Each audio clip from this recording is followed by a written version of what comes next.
हुसैन है जो जमाने की शान है, खुदा का शेर है, जिगर का खजाना है। हर पल महकती है ईमान की खुशबू, वो अच्छे हैं जो धर्म का पैमाना है। जब जब जुल्म का अंधेरा फैलता है, हर सौ सच के दिए जलाने का गान होता है। करबला की रेत पर लिखी महिमा हुसैन है, जो स्वर्ग का लक्ष्य है।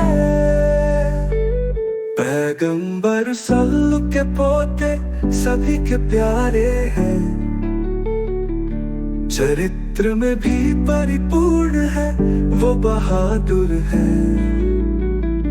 जहाँ उनके बलिदान की चर्चा, हर दिल में एक दिल की कहानी है।